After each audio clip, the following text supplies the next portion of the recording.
Every snap is an interview. After the Snap. What a snap. Hey, keep your mouth shut, 50! I lead by example. With Blake and Reed Ferguson, discussing life in, out, and after football. To be able to leave walking away with a degree and a championship, it couldn't be any better. Yeah! Well, you can take this boy out the real south on, but you can't take the real sound out of my voice. And now here we go again, twist a little bit deep because you got thick skin. On today's episode of After the Snap, we will be interviewing Bills fullback and special teams ace Reggie Gilliam.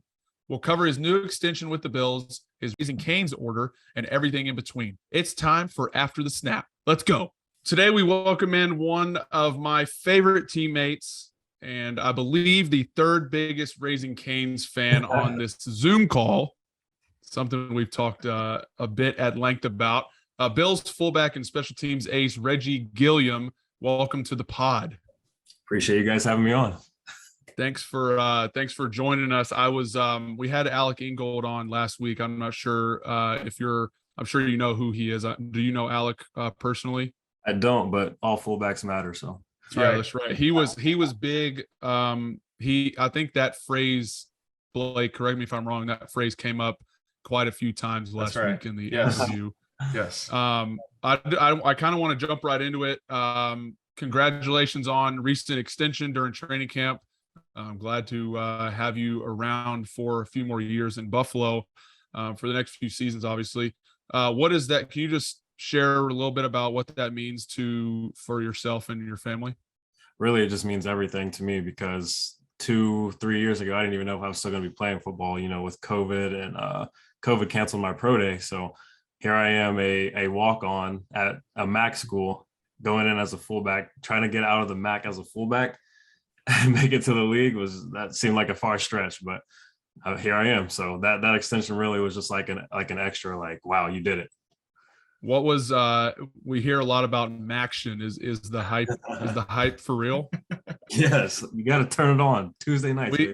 I was about to say, but I know Blake. We talked about it before. We did the podcast through last season, and I think we may have had one or two of we have a bet. We call it after the snap of the week. So it's like game winning field goal or something like that. Snap of the week. Clutch snap of the week. We'll be doing it this season, but I think we may have had a few contenders from some action because we normally record during the week, so it comes out on the weekend or end of the week. But I think we had a couple action snaps. Reggie, I wanted to bring up the COVID Pro Day because you and I came out the same year, and that was one of the craziest experiences that I've ever gone through with I don't know about you, but I sent out I did a video, a pro day video where Reed was rushing punts and we did it in this it was in a gym, but the gym was open against the government rules. The local government in Atlanta said no gyms are allowed to be open, so we literally had to sneak in this gym and record this pro day workout to send to my agent, who was then going to send it out. Is that what you had to do? What was your experience going through COVID and sort of that process? Yeah, I did something very similar to that. So I started my pro day training in January, way before everything shut down. I think everything was in March or whatever. So I'm training all January and February, and then March rolls around and I'm ready to roll for my pro day. 2 weeks before my pro day, I find out it gets canceled. So I'm like, okay, I'm back in Toledo and I have nowhere to go because all the gyms are closed. So I'm at my, in my weight room at the University of Toledo, and they come in there and tell me I'm not allowed to be there because, all the gyms are closed. So I'm like, okay, whatever. So I go out on the field thinking, I can do some field work. So no, you can't be here either. I'm like, oh, this can't be outside. Yeah, I can't be outside. What does that make? Yeah, it make no sense to me. So I'm like, okay. So I hit up my trainer that I was training with in January, and I was like, can I come back to the gym and, shoot a pro day video with you? So I drive back out to Pennsylvania. That's where I was. And we went to a local high school and snuck on the field there and recorded a pro day video. You brought up something that was just baffling to Reed and I, because I was living with Reed in Atlanta, training with him during that time. everything obviously shut down, and our trainer that we were working out with at a gym there in town just said, meet us over at the YMCA. They have 2 soccer fields that we'll work out at. And they kicked us off the soccer fields. Like, you can't be outside. Like, Reed and I lived together. We were during that time. Like, if one of us had COVID, we both had COVID. Like, we can't just run around and, like run through cones outside. It was wild. Yeah, it was a wild time. That's why I didn't even know if I'd still be playing football at this point. Yeah. So, getting that extension a couple of weeks ago really just it made everything come together for me. Heck yeah! Congratulations.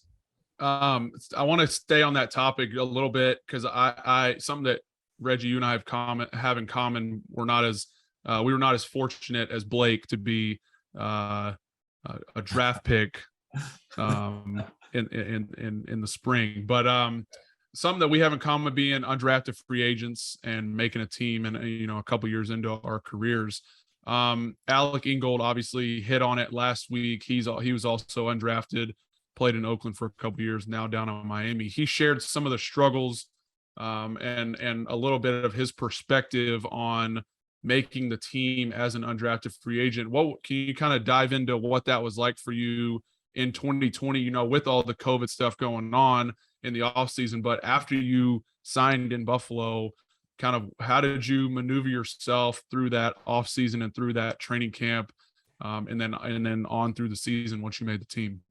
So yeah, it's a lot like what I already did at Toledo because I was a walk-on there too. So it's like, starting at the bottom of the totem pole. There was nothing that was guaranteed to me. There was nothing that was given to me. I had to go out and prove it. I had to show that I am worthy to be on this team, that these coaches should trust in me and give me a shot. So I had the same mindset that I had in college, just got to do more this time. Because in college, I was nothing. I came in as a running back and I was like the 8th running back on the depth chart. So it was just like, I was only there because I was a walk-on. That was the only reason I was on that team. So I had to prove that, I was worth it. And I had a lot of the same thoughts going, into Buffalo. When I first signed here, I knew that we had Pat DeMarco, and I was like, they got a long time established fullback who's very good at his job and has been very good at it for a long time. So I was like, I got to prove that I am worthy to be here. So a lot, and I'm still doing that every day. Even with the extension, one of the big pieces of your game is special teams. And, you and Reed obviously work together a ton. Reed has been one of my biggest mentors in my football career. Like I said, I lived with him, trained with him. He and I, even now, we still are sending stuff, sending tape back and forth just for technique stuff and all kinds of stuff like that. He's been a huge mentor for me in the game. Who is, maybe some influences that you had early on, got you kind of into football, and since then maybe have been mentors for you? As far as mentors, nobody in my family has played football either. Like I was the first guy to play football. So I just kind of picked it up on my own. I was a basketball player for most of my life. Started playing football at like 9 or 10. And I just, I played little league and I was like, this is kind of fun. So I just took it and ran from there. But from a professional standpoint now, like you said, Reed for me too has been a huge help. And my special teams, I don't know, what would you say, career to the journey. Yeah. He's always giving me tips, running the meetings and whatever else. He's seen a lot of ball, so he can help me out in a lot of different ways. Have you had any guys, I guess, from other teams that you reach out to, any like Toledo guys that have been in the league for a bit, that you've kind of reached out to for guidance, I guess, when you were maybe a couple years ago? Yeah. So Titans linebacker / special teams ace Ola Adaney, number 92. He's been a very good special teams player to this point in his career. And yeah, we've talked, and he's always posting videos of different things for his special teams. I'm like, oh, that might've been a hold on that, but but yeah, he's a really good player. And it's about how you get away with it, right? Exactly. Right. That's right. Hide it. I want to just transition a little bit, talking about Buffalo and adjusting to like living and playing here. It's not too, I know you grew up in Ohio, played at Toledo, obviously. What's been, how has that adjustment been, kind of living up here now and then playing up in Buffalo how does that differ, and how is it the same from kind of your previous in college? Fortunately, it's a lot alike for me because Toledo is very similar to Buffalo, small city that's all focused on football, even though there's no pro team there. They're all still all about the University of Toledo. It's right there on the lake. So I know all about the lake effect snow and all the wind and everything like that. So it's very similar to my college days, obviously just playing as a professional now. How far away is it from, I mean, like 3.5 hours probably? From here? Yeah. It's about 4 hours. About 4 hours. I know I used to make the trip up from Atlanta, driving Straight up to Buffalo. 75. Yeah, up through Cincinnati and like Dayton and around Cleveland. So I know it's not a terrible drive going up that way. No, but yeah, the cities are very similar. So fortunately, I lucked out in that that aspect of it, because I know a lot of guys come from like Houston or somewhere south where it's extremely warm all year round, and then you come. I don't know, maybe Atlanta, Georgia, by way of Baton Rouge, Louisiana, to Buffalo. Yeah, that's seriously. I tell people tough. all the time, like we came. I mean, they're like, "Where'd you go to college?" I'm like, "LSU." Like, super hot. Just super cold. Like it doesn't get much more drastic than that. Yeah, I've been playing in the cold for my entire life. So even in high school, I had snow games. So that's one thing that I feel like I kind of lucked out on coming to Miami, is that having been in Baton Rouge, also the weather really isn't like super different. It's all just hot and humid all the time. Yeah, you were already year round. Yeah. We got a couple more questions for you. I know Reed wants to get into some Raising Cane's talk. Let's because that is what we love to do, is eat Raising Cane's chicken tenders. But and fries. And fries and Texas toast and their sauce. Anything but coleslaw. That's right. But what has been the biggest career obstacle that you've faced up to this point? I know you said, you were undrafted, kind of have that walk-on mentality, but what's been something in your career that maybe has been some level of adversity that you've just been like, you got to put the fullback mentality into play and just say, it doesn't matter what happens to me, I'm going to run through this person's face, and I'm going to come back and do it again, the next down. It's absolutely never being somebody's first choice. Like, never in my career have I been like, oh yeah, we need this guy. You know what I mean? So it's like, I'm always thinking, I got to prove myself. I got to show them, show them that I'm worth something. So for me, it's always been, I got to, run through somebody's face, like you were just saying, because nobody ever gave me a shot like that. Like you guys know, well, not you, but Reed knows, being an undrafted agent, you know what it's like sitting at the end of the draft and not hearing your name called. You're like, wow, all these teams had all these opportunities to pick me and none of them did. Nobody 260 picks or whatever it is. Yeah, whatever it is. 260 people, 260 opportunities, and they passed on me every time. So I was like, okay, well, I got to show them why. Yeah. Why they're wrong. Ice makers talking to us. So that I was just going to say that has to add a little bit of a chip to your shoulder, I'm sure. Especially going into this extension, you're like, you know what? I showed all of you 31 other teams that didn't want me. This is how I'm gonna make my mark. I think that's really, really cool. Yeah, absolutely. It's such a, I don't want to say the word satisfied, but it's such a fulfilling feeling. Absolutely. As it should be. Like, everybody was like, oh, this, everybody wrote me off. And now here I am proving that I am at least worth 2 more years here. I love that. That's a great way. I think when I look at the guys that I look up to along the years, like Lorenzo Alexander, were you here? I think Zoe finished in 19. Yeah, but I met him. Okay, you met Zoe. He was very similar because he transitioned from he played O-line, he played D-line, linebacker, especially like he used to be like when he got to Buffalo at the tail end of his career, the last 5 years of his career, he was like, I don't know, 250 or something, whatever he played at, 240. But he used to be like north of 3 bills. Playing on both sides of the line. Like talk about a guy that was like never somebody's first choice. Like had to do whatever he had to do to make sure that he stuck around. He lost a ton of weight, got, I guess, increased his speed and stuff to play linebacker. But he's kind of the first guy that comes to mind when you talk about having a mentality like that. But okay, so I want to get into some of the off the field stuff.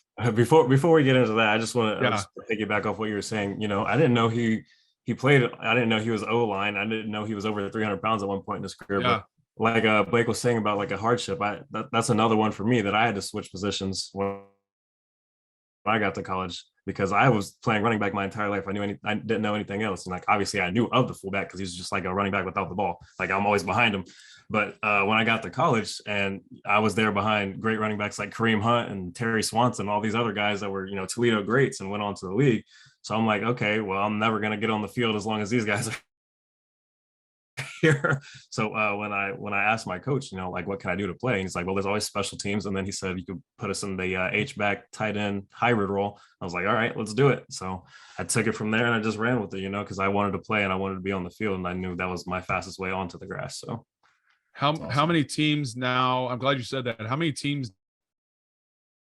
I mean, obviously most. I'm going to say this as a long snapper because I have no idea about NFL offenses. How many, most teams are probably going away from the traditional, I'm saying traditional fullback, like I formation style offense, right? That you think of when you have when you talk about fullbacks. How many teams realistically speaking still roster a guy that they put as a fullback on the roster? No, I saw a stat last year that said like 22 teams had technically a fullback on the roster, but a lot of those guys were tight end, bigger tight ends that weren't so much of a receiving threat. So they just labeled them as a fullback. They would still wear like an 80 number. Still a full phase I don't know. Special teams guy, probably. Exactly. So I don't know how many true fullbacks there are, but I know there's at least 20 of us listed. Gotcha. So I know obviously you're a big foodie. We've talked about the Cane stuff. Yeah. I want to kind of get into what you do off the field, in the off season when you're not, when football is not your first thought in the morning, or maybe it is year round. I don't know. What are I saw you? I saw on the gram you got you dipped your feet in some golf. This summer. How's the golf game? My first outing was eventful. It took me about 3 holes to get it off the ground. Once I got it off the ground, we were making progress. We were doing good. So I was playing in a scramble. So luckily, you just play the one that was closest to the pin. I was about to say that's my favorite way. I think that's my favorite way to play. If you want to use my ball, you can use my ball, but it's probably not the best shot. It's not going to be the best shot. We used my ball one time, so I'll take that. That's about what happens to me when we play in scrambles. That we played a handful in the off season with the specialists, and I think I was happy if I could use one drive, one chip shot, and one putt per round, I'm good. Yeah. See, I always thought that golf would be something that would come easy to me because I was really good at mini golf. I was so wrong. So wrong. even when I got onto the green and we were doing the putt, I would miss every time. I was like, geez. It's like, I'm used to like the windmills and dinosaurs and stuff being out there. So secondly, when are we opening a Raising Cane's? Whenever we can get what's his name? Todd. Todd Graves. Whenever we can get Todd to agree to come out this way. And they just put one in Garden City in New Jersey. I saw that. Is that the one that you reposted? Yeah, I quoted that one. It picked up some steam. I saw that. Did Canes reply to you? I think. Yeah, they did. They said we don't plan on moving or something like that. And then he was like, well, we'll be in LA next weekend or September 8th, whenever it was. Todd said that. Not Todd, the Canes account. Oh. Yeah. Okay. Yeah, he was like, well, we see you'll be in LA September 8th, so you can come see us then or something like that. Well, okay. So that was my next question was I was talking to some of the people on our social media PR staff today. And they said that they asked me if I was getting some when we go out to play the Rams. And I was like, man, that sounds amazing. I didn't even know they had a location out there.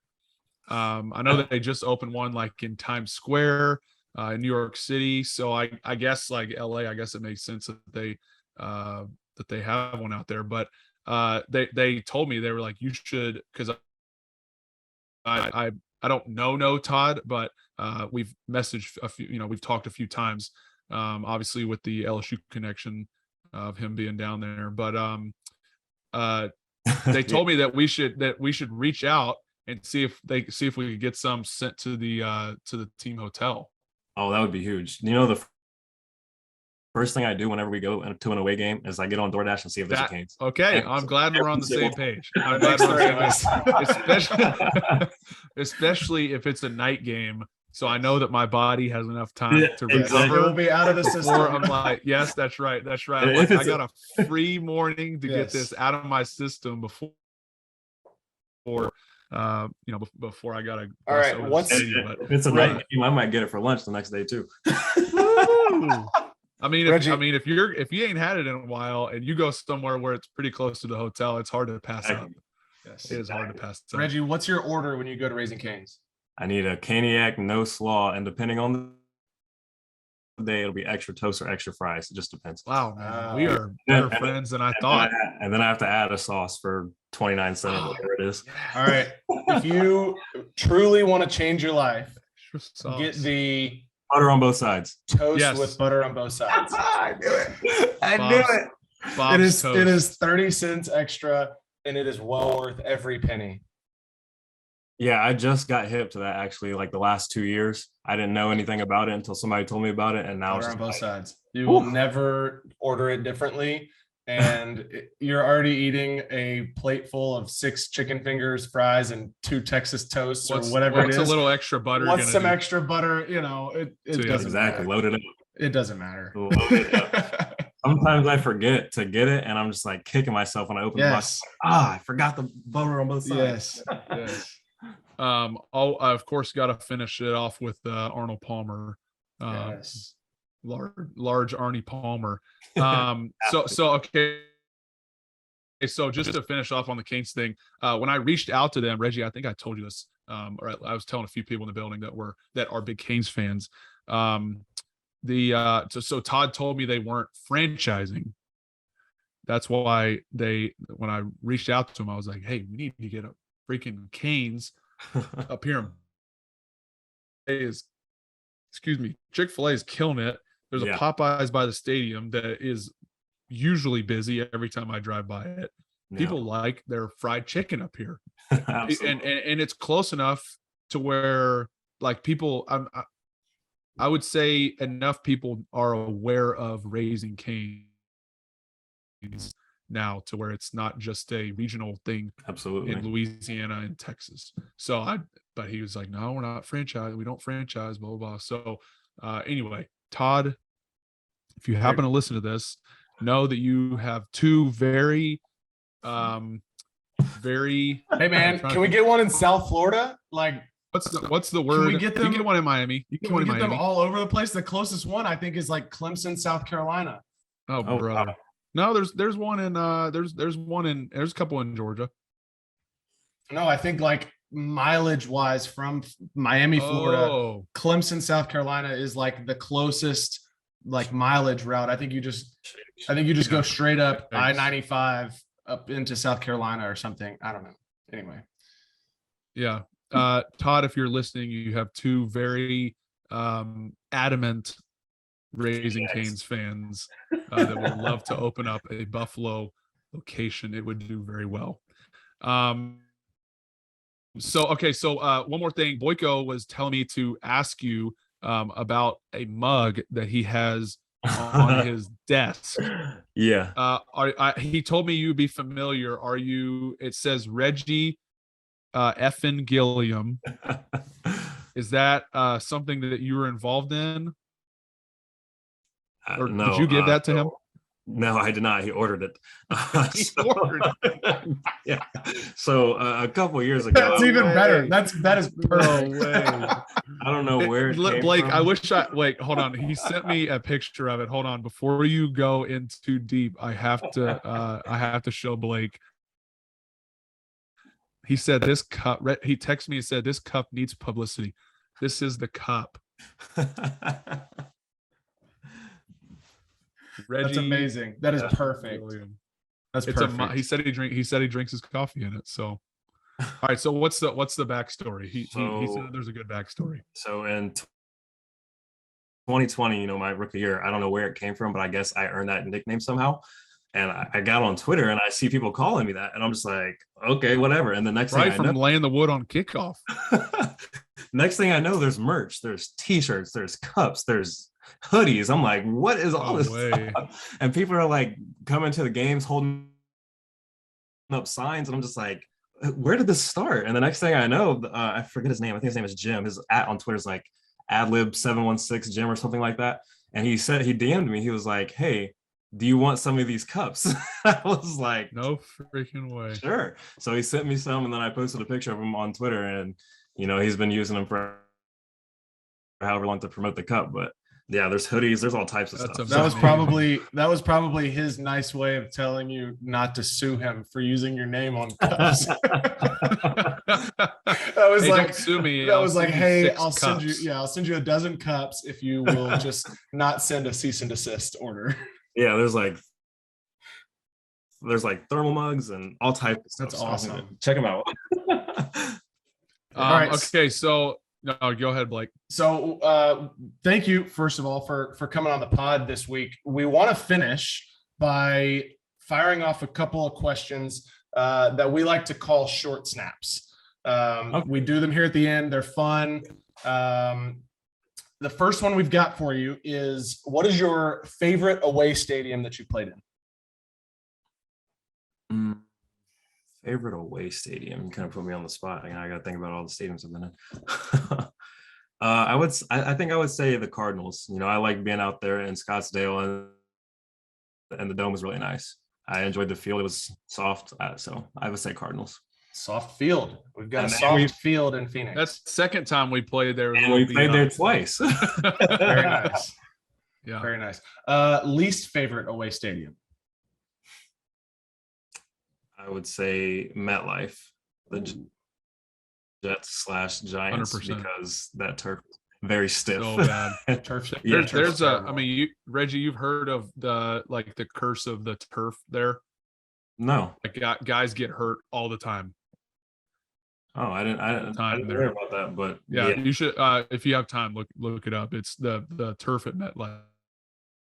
It's like somebody gets, like, a few guys get pretty badly injured like every year. They should do something about it. Well, I think they've tried, but who is the hardest hitting player in the league outside of Reggie Gilliam?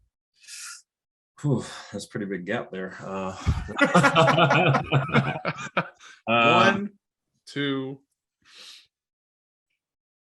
Hardest hitting player like that I've hit. So I was gonna clarify, because we asked the same question to Ingold last week, and he said, I think he gave the answer of the hardest hit he's received. Blake, is that right? The hardest, he said, he says Vontez the guy perfect. Vontez perfect. He they were in training camp in Oakland, and he met him in the hole, and he said that was the hardest hit he's taken. So you can answer it either way. Okay, I'll go that route too. So a couple years ago, we were playing Miami. I don't know if he's still there, but Elandon Roberts, he was like the fullback / middle linebacker for them. The big general. And he would just he just comes down with his head straight down, not looking at anything. I'm like, how do I even maneuver to fit this? I'm like, he's just running at you, crown of the helmet. Like, you can't do anything about it. So I'm like, okay, I guess I just got to take it on. I'm just like, oh, okay. Yeah. All right. Pre-game playlist. Whatever's on in the locker room, really. I'm not listening to anything, because I'm kind of guy that just sits in the locker and just thinks about, visualize what I'm about to do. I'm not really paying attention to what's going on around me. So I don't really have a pregame playlist. All right. Halftime I think snack. that's a first. Oh. I think that's a first. I don't know. I don't think Reed, I know you said you're big on like the visualization stuff, but you still listen to music. Yeah, I usually do visualization like night before, but I think I don't know if we've had somebody that's not a music guy. Now we have some interesting personalities in the locker room that play some We do. different type of music. Yes, we do. So Yes, I learned a lot of new music in the locker room. I will say Well, you do have Shaq Lawson back, and I assume that he will be taking over as head DJ in Buffalo from here on out. So you know Shaq's music. Yes. You've heard some interesting music. That's an understatement. What's your favorite halftime snack? The peanut butter and jelly when it's made correctly. Well, the peanut butter and jelly, I like the orange slices. I'm glad that you I'm glad you brought that up, because that's actually the next question. And it stems from last year's game, week 5 in KC. Were you part of the posse in the tunnel that was bashing the PB&Js? No, I wasn't, but I've always thought, in my head silently, I think, oh wow, there's way too much peanut butter on this. Okay. Yeah. Oh my God. I don't ever say anything because I don't want to be rude. Well, did you hear my ears? Did you hear about what happened with the whole Michelle Tafoya hearing about it and making it on the broadcast? Okay, so since week 5 of last year, we have asked every single guest on our podcast, football player, non-football player, it doesn't matter, PB&J ratio, give it to us. If you're making it yourself, what's your ideal ratio? How can I explain ratio to you? I just, put a sheet of peanut butter and then a sheet of jelly. Well, okay, so let me so the PB&Js that we ate in Kansas City, that game at halftime were like 80-20 PB. Yeah, and it was probably about a half inch of peanut butter on there. Not even exaggerating. It was stacked, Blake. It was stacked. It was stacked. A half so inch? Are you 50-50? Like, are you straight up Uncrustable? I do love Uncrustables. I love Uncrustables, but I would probably say 50-50 or maybe even 60-40 jelly. We had a lot of jelly guys. I think Josh, when we had Josh on, he was a jelly guy. A lot of jelly guys recently. Davis was a jelly guy. I don't want too much jelly because then it's just like candy. But I definitely need a little bit more peanut butter as well. But okay, the way that they make them is just follow up. Are we strawberry or grape jelly fans? When I buy my Uncrustables, I buy both boxes because I can never decide. So you buy Uncrustables even though they have them. They have them at your facility. We don't have them. You don't have them at the facility. No, we just have regular. Yeah, we never have, bruh. The kitchen people make the peanut butter and jelly. And I'm very appreciative of all of them. If they're watching this, I appreciate you guys a ton. Yeah. Oh, trust me, I already had a long conversation with Will Greenberg last year. Oh my gosh. All right, Waffle House, Cane's, or Steak and Shake. You have to pick 2 of those. Ooh. You have to leave one out. Okay, well, Cane's is number 1. Cane's is number 1 undoubtedly. So now it's between Waffle House and Steak and Shake. What do we got? That's really tough because I do love Steak and Shake shakes. So, but Waffle House, the All-Star Slam. Come on now. There's only one right answer to this question. And I love all 3 of these. I think I gotta go. I think I gotta go Waffle House just because Let's go. It's just shakes for me, really. I mean, the food's okay, but I definitely have Waffle House food over Steak and Shake. All right. So in my mind, you can get mostly the same food from Steak and Shake at Waffle House. It's just a little better. Yeah. Like you can get a little like patty melt. Yeah. Or whatever. And some maybe not French fries, but whatever. Yeah. Burger. Anyway. Favorite wing spot in Buffalo? Oh, that's Barbell. Far and away Barbell. And what's your wing sauce? So for the last 2 years, it was the honey butter barbecue every single time. But now they recently just added lemon pepper. No way. The lemon pepper is amazing. You have. Oh my gosh, I have to go. You have to try it out. I have to go. Reed might leave. It's a dry rub. Dry rub. I'm in. Reed might leave from this recording. It's 8:34 on Tuesday night, and I may call in a to-go order. All right. So my last like 10 trips to Barbell have all been lemon pepper. No way. Holy moly. That's amazing. Okay. All right. Now I know. Okay. The last one we've got for you. Favorite non-wing spot in Buffalo? Favorite non-wing spot. Can it be a chain or? Yeah, it can be. It could be your favorite spot, not for wings. Just your favorite place to eat. I feel like I shouldn't say a chain because I can get that anywhere, not just Buffalo, you know. All right, give us a little mom and pop or something. Okay, I like the Stack Burger over on Abbott. Ooh, that's a good one. That's a good one. That's a solid. I feel like it's a little secret. Not many people know about it. No, it's definitely, yeah. I have definitely shared that opinion with a few guys on the team. And I just recently found out that they have garbage plates, and I haven't had one yet, but I'm looking forward to it. I've only had one garbage plate in my life. And I actually don't care for a few of the things on there, like I don't know, like some of the ingredients. Yeah. But I worked my way around it, and just to say I had one. This was a few. Yeah. It's definitely like now that you have signed an extension here. Definitely, I think you definitely have to make your way over, I guess to where Stack Burger, where they have them, and see if you can snag one. When the team first announced that we're going back up to Rochester for camp, everybody's saying like, "Oh, we have to get the garbage plates. Everybody has to try a garbage plate." And I'm like, "What is a garbage plate?" It's a Rochester thing, I believe. Yeah. That I guess has made its way down to Buffalo. I don't so know. What's on first place I've heard? This is the first time I've ever heard of it. What is a garbage plate? Like everything you can think I'm of. about to tell you, Blake. Okay. Is there like a Google definition of a garbage plate? I doubt it. Like Urban Dictionary or something? I couldn't even tell you what's on it. Let's see. Home fries, mac salad, baked beans, French fries, and 2 burgers or 2 hot dogs. I like all of those things. And when we get off this pod, I'll let you look up what a garbage plate looks like.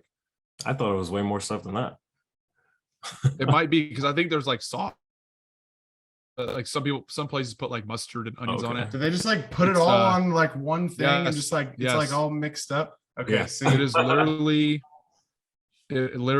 like when you see what it looks like. But like if I was building a plate at like a barbecue, I would put all of those things on a plate. Okay, see, no, that's just not appetizing.